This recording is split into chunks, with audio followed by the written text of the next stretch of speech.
En dépit de l'inflation, des amateurs de bonbons, que ce soit au piment ou au tamarin, n'hésitent pas à satisfaire leurs dents sucrées. Anton Gariev est vendeur à la succursale de Snacktown à Toronto. It's interesting. We get almost no customers from the country of origin of the products coming for that product. Selon lui, la plupart des clients sont curieux des produits venant d'ailleurs. Il confie que la majorité d'entre eux sont des adolescents et de jeunes adultes.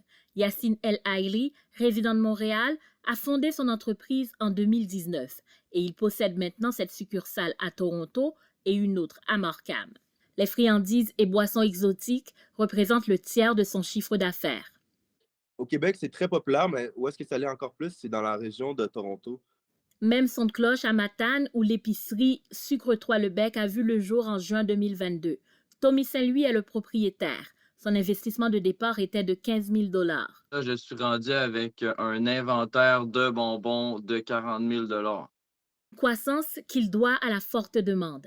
À l'ouest du pays, d'autres épiceries spécialisées en friandises et boissons exotiques s'installent aussi. De résidents de Vancouver, Rich Dahl, originaire de l'Inde, et sa femme Samantha Paredes, originaire du Mexique, ont ouvert leur épicerie Snack Attack en mars dernier. Ils affirment que les affaires vont bien. People coming in from, I would say, different cities to our store. They are traveling like 20 to 30 kilometers just to get those things from our store, and nobody else has them. Les gens viennent de très loin pour acheter ces friandises, dit-il. Leurs ventes sont en forte croissance, notamment grâce à leurs vidéos publiées sur TikTok.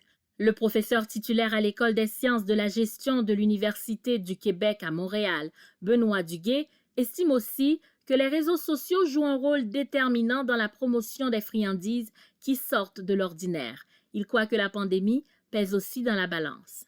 On a été limité dans nos activités quotidiennes. Selon l'expert, les consommateurs se font plaisir après les contraintes de la pandémie.